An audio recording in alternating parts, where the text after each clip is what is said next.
Did we do well, my darling girls? Did we really do well? We grew you up to be straight and strong, to do your best to know right from wrong. So a very big welcome to you all. Really pleased to see you here. We'd like to thank the Women's Human Rights Commission for lending us their Zoom, and we'd like to thank the resistors for my wonderful texperts who are here, Rebecca and Lou. Please be patient. It's our first time. Mistakes will be made. We hope you'll bear with us. Talking about porn, it's a very sensitive topic, so please keep children out of earshot if there's a danger they might hear. If you want to use social media, the Twitter hashtag is #object in capital letters and then 2porn in small letters. That's object in capital letters and 2porn in small letters. We've got two wonderful speakers waiting to speak to you. Bit of a privacy warning. Do you need to be cautious to avoid transactivist doxing? It's happened to many of us, including people here. On some devices, you can change your name and make your question anonymous if you want to ask questions on the Q&A, which we hope you will. So if you want to do that and ask a question anonymously, use the Q&A function. If you want to have your voice heard and you're not worried about anonymity, please use the raise hand function and we will try and get to you and let you in to speak. We've already had some questions sent in by email, which is great. We'll try and give people a chance to speak, but there are a lot of you, so we may not get to all of you. If we do select you, we'll unmute you. You may also need to unmute yourself before you're heard. Zoom should prompt you to do this. And while you are unmuted, your name will be visible to everybody. We really would ask you to be careful about this. We don't want to be the cause for anybody getting doxed. It's a very unpleasant and harmful experience. We are recording this object now for you to stop recording, and those who've had enough can go away and have a cup of tea, or I gather some of them are having a glass of wine. And we'll then have a bit of a chat amongst ourselves to discuss the issues and, of course, what we can do about it. A little bit about Object, founded in 2008 by Dr. Sasha Rakoff to fight the objectification of women in the media. Object succeeded in getting the law changed on prostitution and getting the lads' mags plastic wrapped and on the top shelf. Objectification is still our issue. We were closed down briefly in 2015, but we revived very quickly. So we now work primarily on the issues of objectification, which we see as prostitution, pornography, strip clubs, surrogacy, and transgenderism. We've had 2 successes in porn in the last couple of years. With help from the Mumsnetters, we managed to get the Porn Star cocktail renamed by Marks and Spencer's, bit of a symbolic victory. And with the help of the London Anti-Porn Women, we got the London Porn Film Festival moved to a scuzzy dive well out of the way, centre of London. We're a very collaborative organisation and we like to work with other people. We are small, but the nice thing about that is that we can say exactly what we like, and we do. So that's Object. Porn, of course, is an issue of objectification. We see it as an advert for woman abuse. It's addictive. There are issues with porn actors. There used to be a website called Dead Porn Stars, which basically said about how many of them died of drugs and suicide. It got taken down, made the industry look too bad. It's very profitable. It makes billions out of people. It kills your sex life. And if you're not sure if porn is bad or not, here is the test I like to apply. What if the person in the porn was not a woman? What if it was a man? What if it was a dog? Would there be an outcry? I think you'll find in many cases there is. I'm going to move on now and introduce our first speaker, Dr. Julia Long. Julia is a lesbian, author of a feminist book on porn some years ago. She's heavily involved in the femicide census, Counting Dead Women, with Karen Ingela Smith. She'll cover the role of porn in femicide. Julia is a feminist activist on all key feminist issues. She was there at the London 2018 Pride protest on lesbian erasure. She was there at the transgender underwear protest. She has a tendency to ask awkward questions at meetings, and has been known to commit the crime of booking a ticket and sitting on a chair. Dr. Julia Law, over to you. Thank you very much, Janice. Thank you to yourself and your colleagues there who've organised this event. I just need to clarify. Can you hear me okay? Am I speaking loudly enough? Yep. I just should clarify that that I work at NIA on the femicide census, which is actually separate from Carolyn Garler-Smith's blog, Counting Dead Women. It's just people often confuse the two, so it's slightly separate project. So yeah, so the format of today is that I'm going to speak for maybe 10 minutes or so. So quite briefly, I think it'd be much more interesting to get into the discussion part. I'm going to say a little bit about what we see in terms of the femicide census and the role of pornography in men killing women. But because I wasn't sure quite who would be joining and the kind of knowledge base or the sort of, awareness base of the participants, I thought I'd just say a little bit about what I understand to be the kind of role and function of pornography in the world. I'm not going to go into a huge amount of statistics. One of the things that I think is quite enlightening to look at are the statistics that you see from the industry itself. So from Pornhub, for example, every year they produce their own set of statistics on usage and the most searched terms and the most popular videos and things like that. And that, I think, really tells us all we need to know about what pornography is about. I'm not going to get into any debate about whether or not it's harmful, because I really think that's we can't allow ourselves the luxury of those sort of pointless discussions. Pornography is clearly a global industry that perpetuates and normalizes and glorifies the most sadistic and appalling abuses of women. And we can see in the way that it's influenced mainstream culture that a lot of the references to some of these, really horrific abuses have become very normalized, even on TV, in comedy, song lyrics, things like that. So in terms of the way that pornography works, I think Andrea Dworkin's model of understanding pornography as a system of sexual subordination of women, it expresses it really, really clearly. So what Dworkin says is that pornography functions as a system of the sexual subordination of women. So in that scenario, there are always 4 elements. She says in any system of social subordination, there are always 4 elements: hierarchy, violence, objectification, and submission.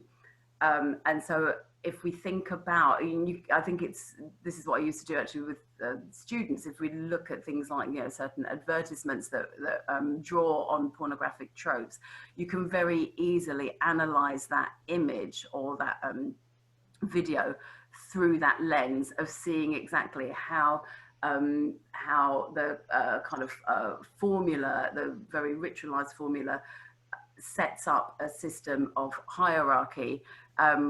Is the internet a bit funny? Yeah. Is it? Yeah. It's just the internet. Do I keep freezing? It's a bit distracting actually, because I can see myself. Is it kind of freezing? It's not freezing for me. You look perfectly fine. Oh, okay. I can hear you fine. And you can hear me okay. Oh, right. Okay. I've lost my train of thought now. Yes, so you can see the way in which the format of pornography consistently reproduces women in a subordinate, submissive position in relation to men. And that is achieved, that hierarchical relationship of who is on top and who is on the bottom, usually quite literally, but certainly in terms of like the power relationships, is achieved through violence against women and through the objectification of women. Now, I'm not going to go into a sort of huge detail as to the type of acts that we see in pornography that involve men performing all kinds of violating practices on the bodies of women. But I think the only way to really to grasp that is to actually see, to have a look at things like the thumbnails on the the website of the first web page of Pornhub. You don't have to click on them, but just by seeing them all, you can see exactly how that's done.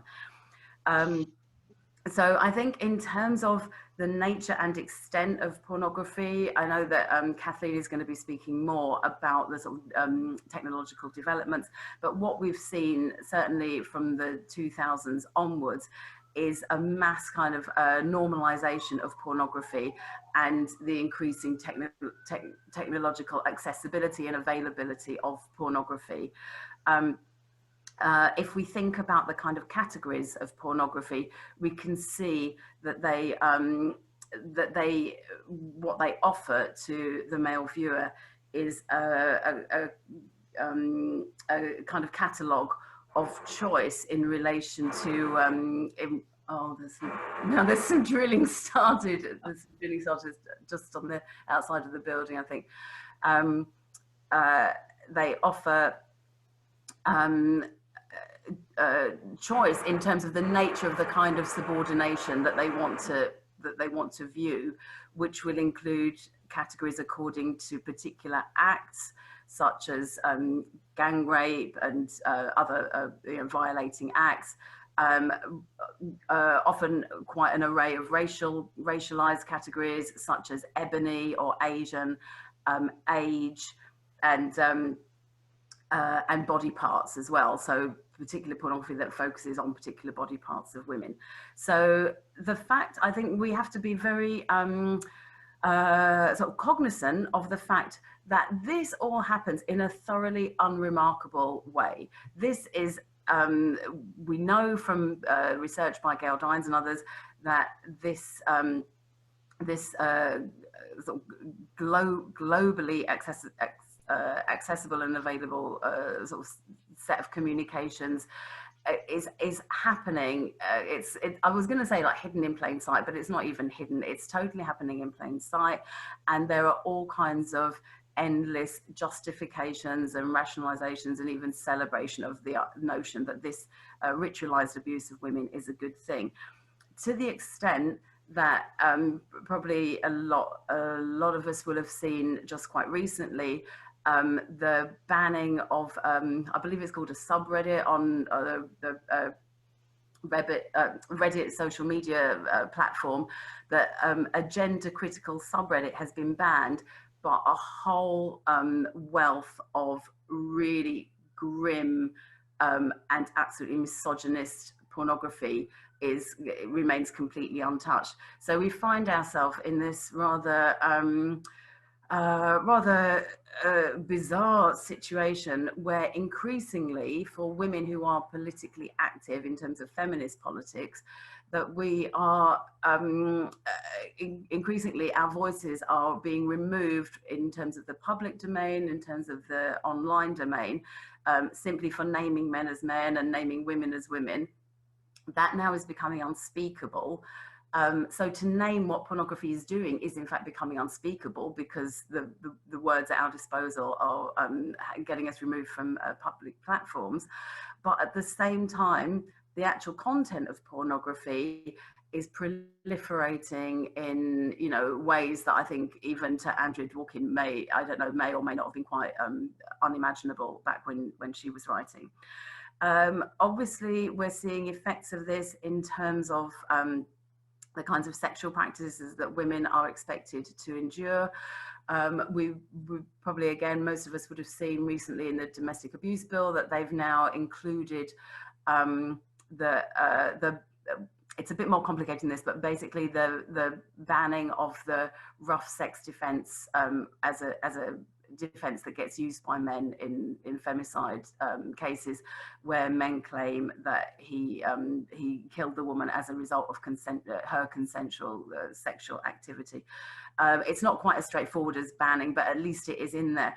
But I think it really shows the pretty low bar that we've reached, where things like the banning of men blaming women for their own deaths and the sexual violence that is done to them, the fact that that even has to be included within the domestic abuse bill. And I think then we kind of applaud it, the fact that it's there, but it's all indicative of just how, what low bar that we've reached. And also within that, there's a campaign to also have non-fatal strangulation also included as a standalone offence, which it isn't at the moment. And we know, of course, through pornography that practices such as strangulation, choking, asphyxiation, very dangerous sadomasochistic practices have all been very much normalised, and I think that might be quite interesting to talk about in the chat, because there may well be some participants who are far more aware of that kind of normalisation than I am. I have got more to say, but should I leave it there, Janice? I don't know. Oh, it's muted. Take 2 or 3 more if you want. That was 10. Oh, okay. All right. I'll just take a couple. I'll take a couple more minutes then.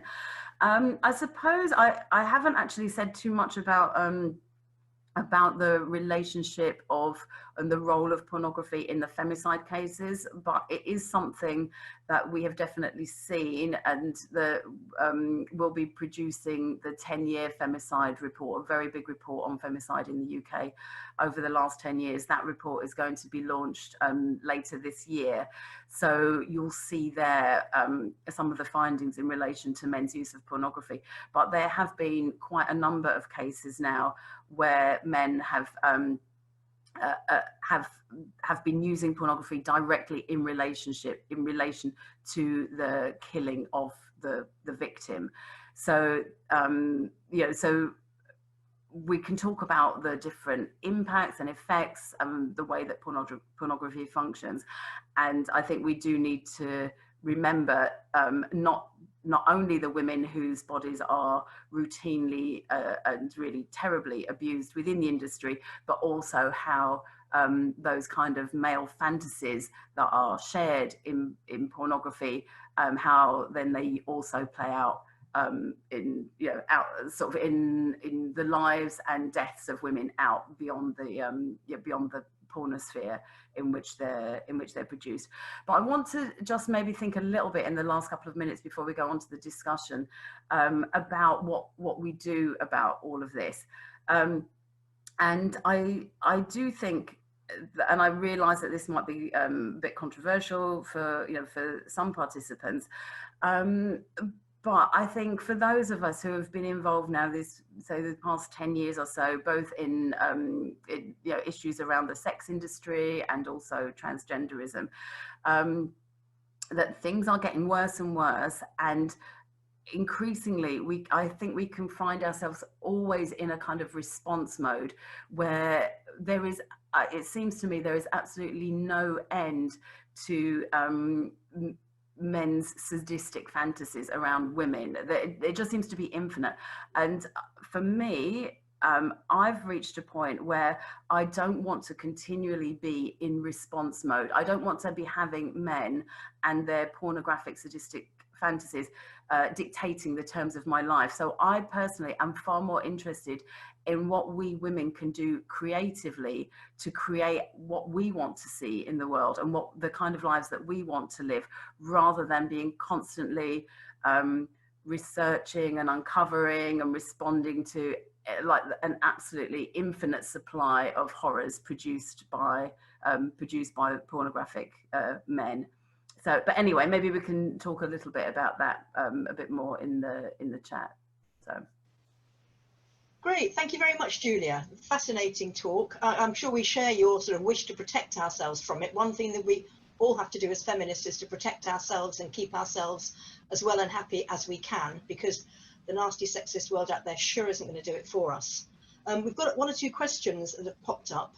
I think we need to avoid going into too much detail, but there's a good question here from Marina von Tenla saying, is the research about school-age boys' access to pornography in the UK and its impact on girls and prevalence? Would you like to answer that one, Julia?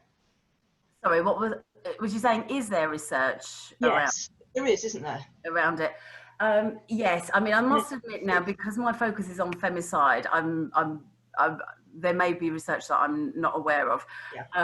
But I think it's really obvious that it's so accessible, and we're seeing the impact of it in very young people's and even children's lives. We've seen a number of cases where boys, really of very young age, early secondary school or even primary school, have committed terrible sexual violence on girls in schools or on female siblings. So we know these things happen. Yeah. There was some research done by the NSPCC on it's a few years ago now, on violence in intimate relationships, you could say, like really more in that kind of like dating culture, I suppose, that you have among young people. I really have limited patience with a lot of the research because I find it all very, very liberal. And again, maybe some people want to seek this out. I don't think we really need more evidence to it. It's totally obvious that this is happening. We can see from what's going on in the culture. There was some research carried out by a scholar at the London School of Hygiene and Tropical Medicine. I forget her name right now, but it was part of a broader project, and she was looking at the prevalence of anal sex among young people.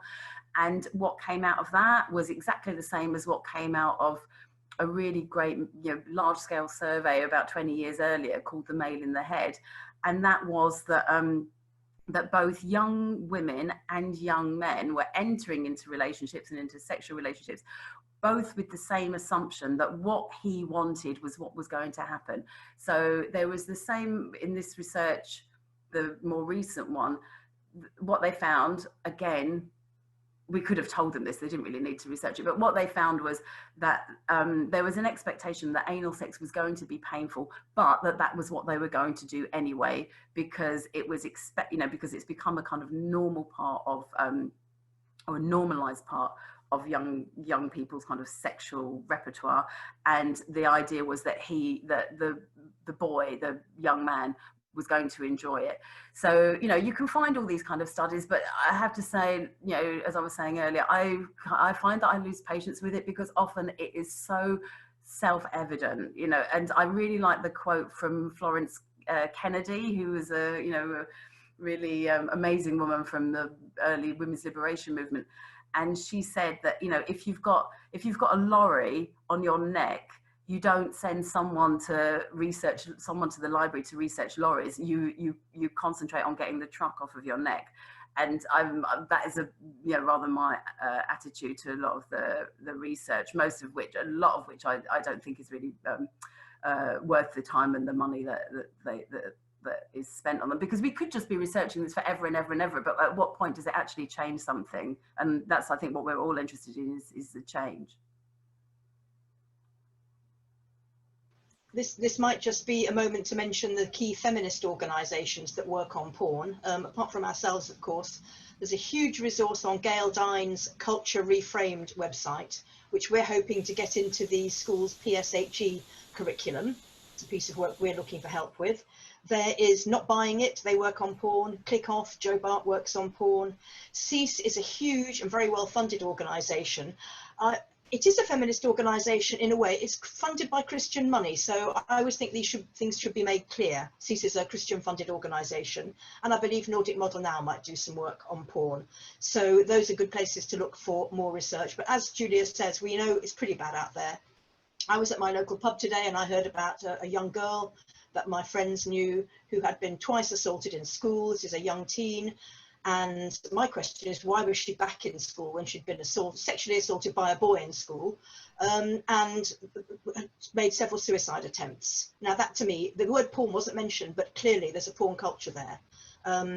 it's happening out there, and our main question should be, what can we do about it? In that case, thank you very much, Julia. I'm sure we'll come back to those issues in the discussion later. What I'd like to do now is to introduce Professor Kathleen Richardson. Kathleen is the Professor of the Ethics and Culture of Robots and Artificial Intelligence at Montfort University. She's also the founder in 2015 the Campaign Against Sex Robots, which aims to highlight the problem effects of new technologies on human relations and the potential of these technologies to create new social inequalities. So Kathleen's going to talk to us about porn in a context of artificial intelligence and transhumanism. Kathleen, over to you. Thank you very much for that introduction. Can you see my shared screen? Yes, thank you. I can. Yes, I will then play it from the start. Thanks for that, Julia. You're an absolute shero. I'm so delighted to be on a panel with you. So when I was given this brief, I was thinking about pornography, and I think just as Julia said, I mean, there's so much we know, there's so much research out there. So I guess what I want to do is think about this subject in terms of what I think are dominant ideas that underscore what's happening in society and the relationship to technology. So what's going on in the kind of world of technology that basically is normalizing these male fetishes, which is driving this culture into a more atomized state. And as I was listening to that, I have a quote from Ayn Rand in my book that's nearly finished. And she uses the phrase, man is an end in himself. And I mean, I think what we're really witnessing is man as an end in himself in this kind of transhumanist corporate worldview. So I'm going to race through these because I'd rather have the discussion as well. So I began my PhD. I went to MIT and did an anthropological observation of humanoid robotics. When I got there, I thought to myself, they're going to be creating these useful robots to do our ironing and our homework and everything. But instead I got there and I found this, which are robots that were designed to be socially interactive, to become companions to human beings. Now, at that point, I am not a feminist. I have grown disillusioned with the left, and I'm trying to grapple with this and make sense of it. Why are we developing these robots to be our companions and our intimate others? And where is all this stuff coming from?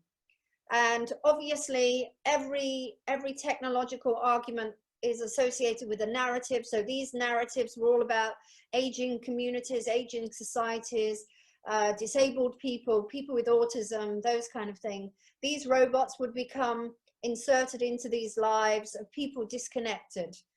And something I always say, so this is back in 2002. At the time, I kind of said, like many people still say to me, it's better than nothing, right? That's what I thought, it's better than nothing.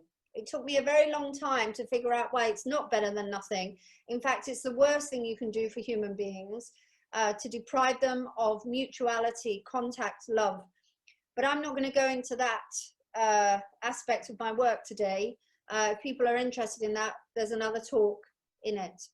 So after observing what was going on in these laboratories and finding out that they wanted to make robots to kind of be our companions, I then went back to Cambridge in England, and I would basically immerse myself, if you like, in the paradigms that were available or kind of in my field of view to make sense of what was going on. And I divide the paradigms in different kinds of ways. The first I would call the egocentric paradigm. So this is the I model. This is what you would feature in tech companies, for example. So one of these images here is from Facebook. So you're just individuals, you're disconnected, you're egocentric, and you're just connected to each other through systems. And within this model, this I model, there's also the transhumanist idea that actually we're just an artifact and where our bodies are machines. Interestingly enough, the first thing you learn if you study engineering, Engineering 101, the first thing they tell hundreds and thousands of students is a human being is a machine. right? So when you're being taught that human beings are machines, when you're learning sciences, I think that's very problematic for the consequences there, you know, that result from that. So there was this I paradigm. Now, being anthropologists, the I models weren't that fashionable. They were around. We were all looking at systems. But what was really fashionable in anthropology were what I call the we models. We are all connected. And the connection here with feminism, this image on the left is from Cyborg Manifesto. You can see a woman, she's at a computer, she's draped in an animal cloth. There are swirling galaxies in the background, all these landscape. And basically, when you read that essay, it's an attack on woman, right? It's a real, the Cyborg Manifesto is a kind of precursor to Judith Butler and all those type of ideas. But in it, on the one hand, it's problematizing the Enlightenment, humanism, those kind of ideas. But on the other hand, it's arguing against any kind of meaningful distinctions in the world, the binary, as it's called. So male and female that are oppositions, which I guess as feminists, we would want to challenge some ideas about male-female oppositions. Not all of them, obviously sex exists, but it's the breakdown of fact and fiction. And alongside this model, which was very fashionable, it still dominates throughout Europe, and I think it now has popularity in North America, called actor network theory. And what that was saying is that actually human beings aren't distinctive from their environment anymore, and actually we're all in these hybrid forms. So these are the we models. We are all connected. Now, one of the arguments I make in my first book is that I was looking at these models here, right, the we and the I, and I was actually finding the same kind of ideas in the robotics labs. So rather than the university being the place that critiqued, if you like, and made sense of what was going on in the university departments in North America, where they made robotics, they were actually just articulating a different aspect of it. And obviously this didn't go down very well with, it still doesn't go down very well. Like when you criticize these models and you draw out the problems in them, because I do think, you know, there are meaningful boundaries. One of the things I found, for example, in the United States, is people can imagine robots. They can imagine robots like you see in the films, you know, getting up, speaking, being intelligent, solving problems, having sex. But the reality is that's not what happens in a lab. But we have this capacity to speak. We have language. So using language, we can articulate many different things that actually aren't real. But if you take a language position and you take language as reality, then you can actually, you know, that's when the blurring of boundaries starts to have another dimension. So I'm going to race through because I don't know what my time is. So later on, I kind of noticed all these problems that were going on about how they were trying to normalize this idea that we could have a life with objects, these artificially intelligent robotic agents.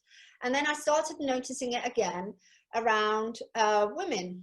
And this, when I launched my campaign against sex robots, my primary concern was the normalization, the kind of destruction, if you like, of intimacy, the destruction of relationship, which I saw these companies and robotic labs and even social scientists, you know, contributing to. So I launched this campaign, and as I launched it, I began to understand these processes that were going on, because I thought if you went into the world and you presented an argument for why robots were harmful to society, i.e. They reinforce human isolation and people are not machines, you would think that the community that I was engaged with might have been sympathetic to my worldview. But the opposite happened. In fact, I got this massive reaction. It was a very strong, and still today, there is me, for every one of me that's arguing my position, there are 10,000s of them. So that is not trivializing it, and I'll give some examples in a minute. So we've got people, you know, what is behind the kind of transhumanist message, the kind of what we talked about earlier, because the I and the we are ironically become interchangeable, because you're either disconnected and isolated, or you're connected with everything. But actually, both theories, the one and the many, you both end up in the same place. So Nick Bostrom's ideas, super intelligent machines, uploading your consciousness into virtual reality. And what these really are these, you know, man as the end of him in himself, away from male subjectivity to realize itself in the world and to express itself through these new technological innovations. And I want to like show you some of the concrete interactions that are now taking place. So I don't know if you can see this, but here we have the Future of Life Institute, which is a major institute, has very wealthy founders with connections at Cambridge University and Oxford University. Then we have Nick Bostrom, who was one of the originators, one of the first academics to popularize transhumanism. He runs the Future of Life Institute at Oxford. And we'll see this character here under Sandberg, because he's written arguments against sex robots, which I'll come to in a minute. And then you have the Leverhulme Trust for Existential and Artificial Intelligence. Of course, there are some women in these organizations, but to be honest, they're primarily run by men. Some of them are so wealthy, they have hundreds and hundreds now of postdocs and people working for them. Imagine if we had those resources, if we could pay someone £20,000 to basically go away and do the work of feminism. This is what they're doing. So yesterday we had a discussion in our sex robots event, and you know, Sheila and I, many of us, we're struggling with academia as a place where independent thought takes place now. I mean, the connections between industry, corporations, technology companies, and companies is so explicit now that I think, even in my field, that robotics, the ethics of robotics and AI and artificial AI and robots have basically become marketing for these companies. So Julia mentioned a good point earlier, right? You've already done research. You know that there are harms of pornography. Why would you do more research? But the question is, why do you need to do the research sometimes in the first place?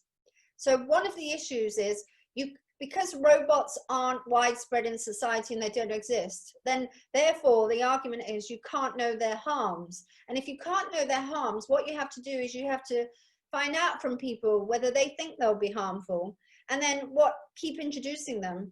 And so yesterday, Caitlin Roper had a wonderful presentation on child sex abuse robots. I know the robot's not harm, but the action, if you like, what is being simulated is something that's part of that symbolic practice, and it is an object that can be used in real abuse. But you know, there are academics now in the ethics of robotics, often Aristotelian ethics, who are saying child abuse sex robots could be used therapeutically, put on prescription for pedophiles, right? This is what they're arguing. So as you can see, academia, I think, has I think we have, if we're going to create a paradigm, and I think what we need is a paradigm shift, we need to create a set of ideas that we can take out into the world and help explain it in a different kind of way. Because I think one of the issues that I had when I came to feminism is I don't like the add feminism and mix approach to looking at a problem, which is why it's taken, one of the reasons why it's taken me a long time to write my book, because I'm figuring out stuff, I'm trying to work things through. So just a couple more slides. So in the year that I produced my campaign, the campaign against sex robots, there was a Future of Life Institute, which is another like well-funded, billionaire-funded institute doing the ethics of robotics. They launched this petition, an open letter on banning autonomous weapons.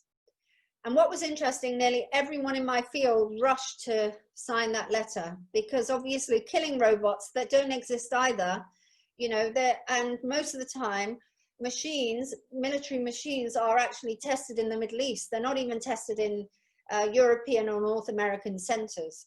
But anyway, these robots don't exist, but everyone raced to sign this petition. Yet, I'm sorry, it's not, oops, it's not very big, but let me just go back.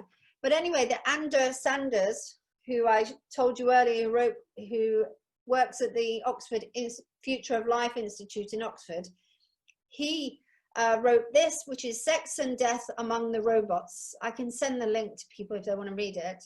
And he's basically talking about how his community is against the autonomous weapons, but they're not against sex robots.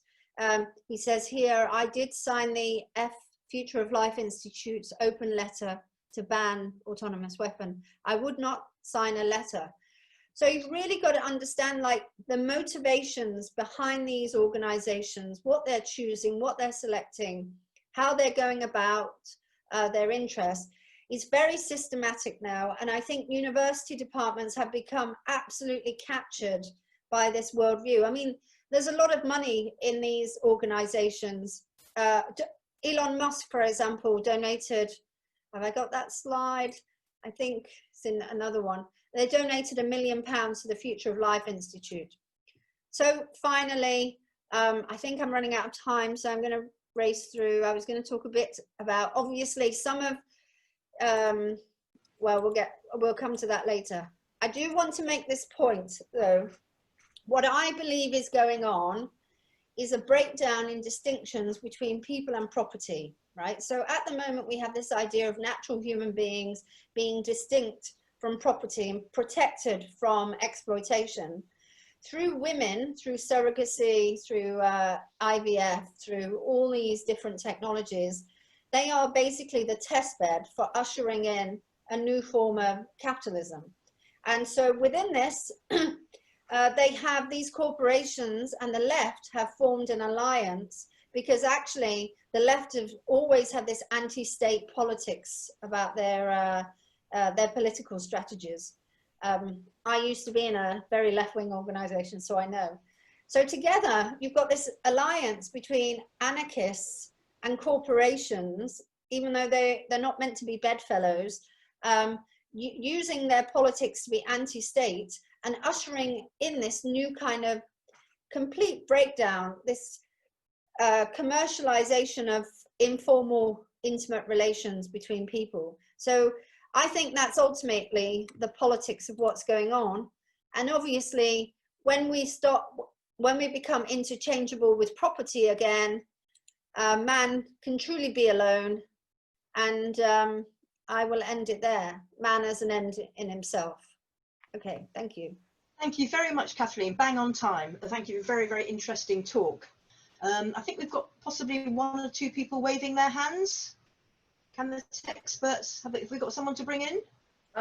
We did have a couple of hand wavers, but they didn't respond to a message. So I'm wondering if it was an incidental mouse moment.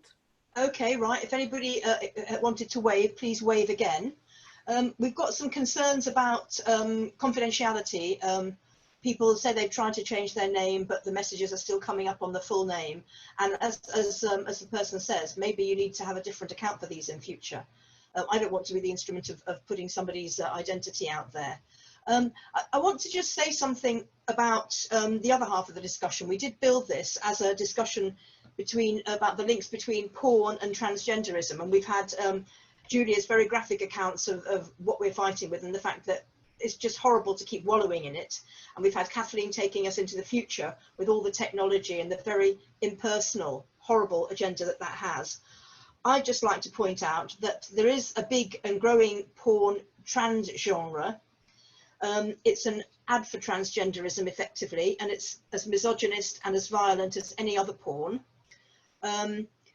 Underlying a lot of transgenderism is the Autogynophiles. Some people say that there are 2 types of transgender people really. There are people who are actually gay and fancy the same sex but can't face up to that, and so they find that more acceptable if they attempt to become the opposite sex. And there are the Autogynophiles, who are people, usually men, who fancy themselves as a woman. It's all about me, me, me. It's not about forming relationships with other human beings. It's about purely sexually fantasizing and enjoying getting off on seeing yourself as a woman. And a lot of men have been doing this for years, cross-dressing, and now they can, if they've got the money, have a power trip and take it out there and start changing their secondary sexual characteristics and forcing us to pretend that they are women. It's just a form of masturbatory stimulus, really. Porn lies about what women want sexually, and transgenderism lies about what women really are. Both have the aim of bolstering men's egos and switching men off from any need to be empathetic or to relate to women as human beings. I think it's interesting, it's important to distinguish between transgenderism, which is the ideology, the philosophy, which we completely disagree with, and transgender people. We have nothing against transgender people. They are, of course, accountable for their behaviour like anybody else, so we don't excuse any crimes they commit. Personally, I think they probably have made a mistake in their lives, but which of us haven't done that? In a lot of transgender porn, forced feminization is fetishized, i.e. the subdom ethic is the key to it. The socially constructed subordination of women is made into a sexual stimulus, and men are getting off on their domination, basically, which is based on their physical strength. The version of womanhood that many transgender men seek to attain seems to come straight from porn, sexualized, long-haired, very appearance-focused. To be fair, those of them that are seeking to get a gender recognition certificate, which is a very small proportion of them, have to do this crazy living as a woman thing, and there's no way they can live as a woman in actual reality, so they tends to revolve around dress. I would say that porn is really all about having sex with yourself. Transgenderism is also all about yourself, self-absorption to the extent of ignoring everyone and everything else.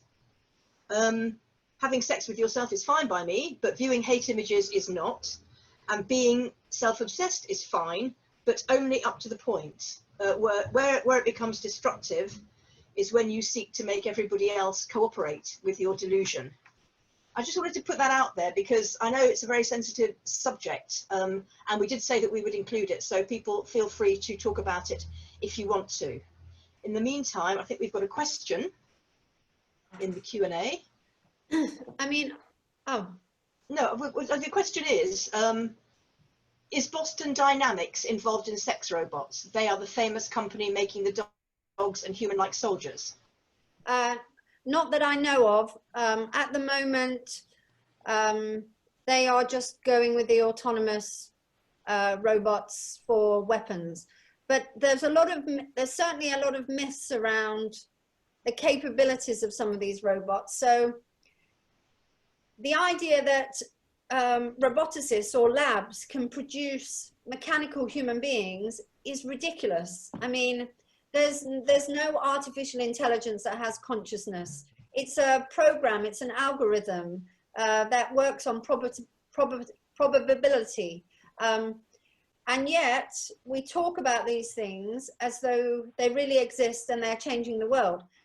That said, there is a huge community of people who are involved in the kind of transhumanist agenda, and they want to and they fantasize, if you like, about robots and sex dolls and objects and all those things. Right, thank you. Here's another question. Somebody's asked, what do you think of the possibility of direct action in the sense of capturing and torturing men, videoing it and putting it out there? Thanks for that one. Julia, do you want to have a go at that, or Kathleen?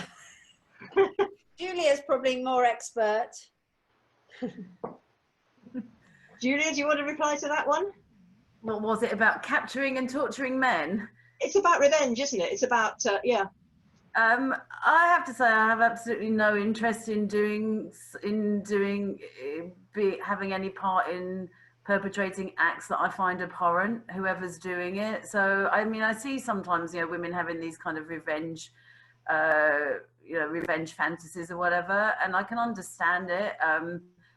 I'm interested in creating the world that I want to live in, and I don't see how through, if we all agree that you know, torture is wrong, I'm not I don't really relate to that kind of idea, actually. I just have nothing to say about it. I'm interested in increasing, given that we live in such a really horrifically violent world, and even the simplest of acts, like, you know, putting on an item of clothing, there's every chance, unless you're very well off, there's every chance that that item of clothing has been manufactured in, you know, some awful conditions, involving cruelty to children or people, you know, adults or animals or whatever, and it's almost inescapable. We live, you know,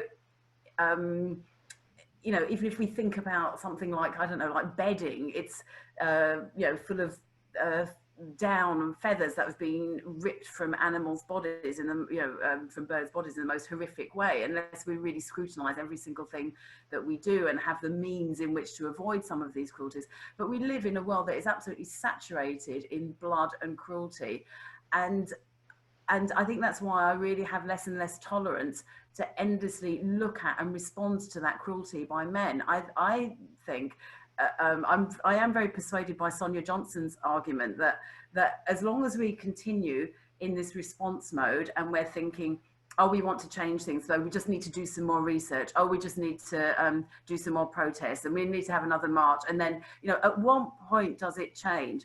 I think it changes when we take a decision in our own lives to do what we can within, you know, the confines of, you know, our material conditions to bring about the world that we want to see. And I think it's down to each of us to think about that, you know, for ourselves.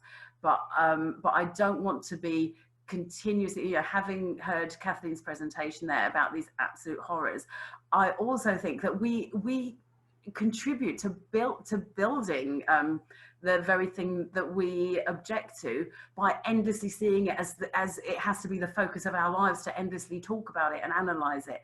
And I've been having a little bit of a look at the chat, sort of as and when I was trying to listen to what Kathleen was saying. But, you know, the kind of norms now of heterosexual, I hesitate to even to call them relationships, because there doesn't seem to be very much relating going on. But what we know about this horrible kind of hookup culture and pickup culture, you know, I want to be creating a world, and I'm interested in doing that with other lesbian feminists, where young girls can see alternatives, they can see other ways of relating. And obviously, as we well know, within the second wave women's liberation movement, women were leaving men in droves, and, you know, a lot were becoming lesbians, maybe not all. There are really obvious things that we can do in our lives here and now that don't rely on, like, oh, once we finally defeated the porn industry, or once we finally defeated all these terrible things that Kathleen was talking about. So sorry, that was quite a long answer, but I do think, you know, I really like what Mary Daly says as well about a sense of self, and what putting ourself, you know, as opposed to that whole, you know, the point of Kathleen's talk about the male sense of self, which will continue to expand and expand and expand and destroy everything in its path. I think we have to think about our sense of self and what we want to be involved in and what we want to help create. And for me, that's about women-only spaces, women-only lives, women-only communities, and lesbian feminism. So, okay, I've probably taken way too much time. I'll let Kathleen answer the other questions. I did get a question on the back of that, Julia, to say that, you know, how do we create that world? So if you'd like to say a bit more about that, please do. I really don't. I've come to the conclusion that I'm less inclined to speak for other women and talk about we. I think ultimately I'm responsible for what I can do. I don't know how much of that I want to share actually in a public Zoom chat when I don't know who else is there. There's plenty of writing on lesbian feminism. There's plenty of writing on separatism. I think it's for each of us to think and reflect, and, you know, start from a point of like what we love and what we want more of, and do more of that, rather than endlessly I think, you know, of wallowing in horrors of what men will do, because I think as long as we do that, all we will reproduce is more and more knowledge with men at the center of our lives. Sonia Johnson did write a really good essay way back. I think it's available online, called "Taking Our Eyes Off the Guys," and that might be a starting point. I don't want to put women off. If women are, you know, absolutely, you know, a few years ago I was very much in this position myself. I was absolutely passionate, and I still do have a very great sense of urgency about, you know, all of this, you know, these terrible things that are happening around us. And I think it's for each individual woman to decide, like, what are her priorities within that and what she wants to do. But I do see an awful lot, maybe it's because of my own position, I see an awful lot of just this endless response mode. And I think what we need to be doing, those of us who can, those of us who are, you know, not absolutely in sort of terrible, desperate situations materially and economically, those of us who have some kind of capacity and potential, I think we could be doing a lot of creative things in terms of how we live and creating spaces that help to bring about the world that we want to see. Thanks very much. I think just to, I guess, to add to that, you know, the question earlier about using real men in pornography to kind of reflect back to the world what it must be like to be a woman. I agreed with Julia. We don't want to do that. You know, you don't want to do more harmful things in the world to prove how harmful it is.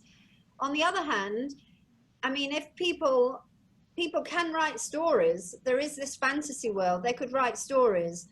And I can hardly watch TV nowadays, right? Because I have, I don't know, I must be a full-blown feminist. But I've seen women being raped, women being mutilated.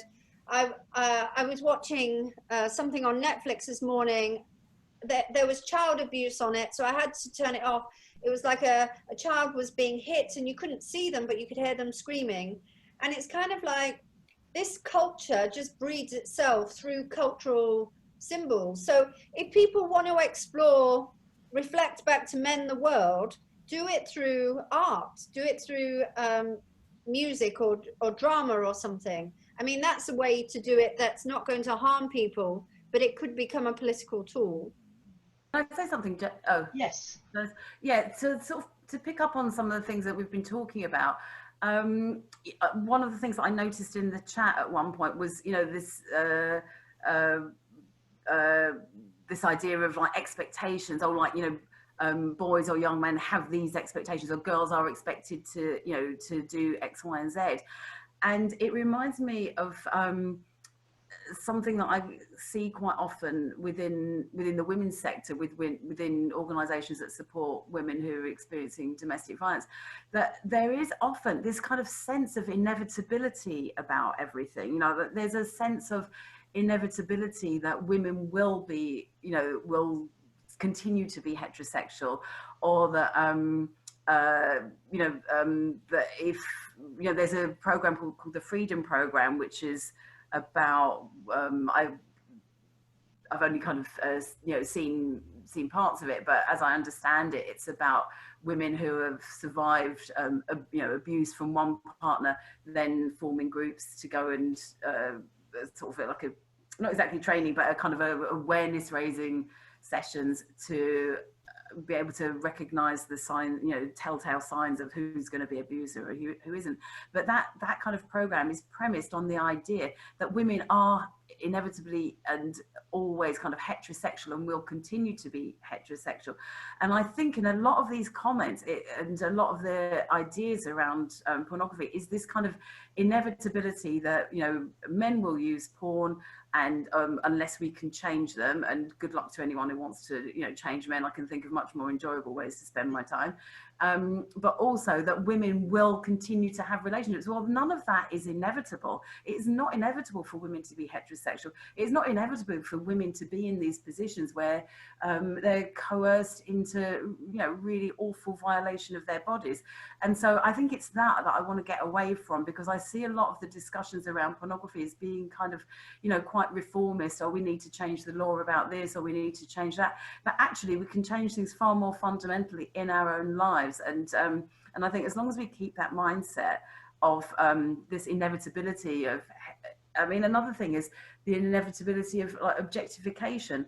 I see a lot of discussions where women are, you know, the words coming out of our mouths are, you know, we're against objectification. But at the same time, apart from now, thankfully, in South Korea, there's a lot of, you know, a real kind of lack of rejection of self-objectifying practices. So, you know, I think it doesn't make any sense to be against objectification, but then to continue to treat your own body as an object. And as long as you do, then you are psychically colonized. So that's what I mean about manifesting what we want. It can often be in a very direct and immediate way. Yeah, we've got a number of questions about working with men, but I think you've probably answered that. I think some of this goes back to my point about looking after ourselves and, you know, sticking with the grey hair, not pornifying yourself, living the life that you want to lead as far as you can. And, you know, if we're not happy and productive and having a good life with the women in our lives, what is the point of any of it? There's some interesting things in the chat about a women-only gathering that's going to be happening apparently in Slovakia, which looks very, very interesting. And it is now past 4 o'clock. We did say that at 4 o'clock we would call a halt. Did we do well, my darling girls? Did we really do well? We grew you up to be straight and strong, to do your best to know right from wrong. But we grew you in this awful world, a world that's hard and tough for girls. And part of your strength was to take it and make it okay. But it's not okay,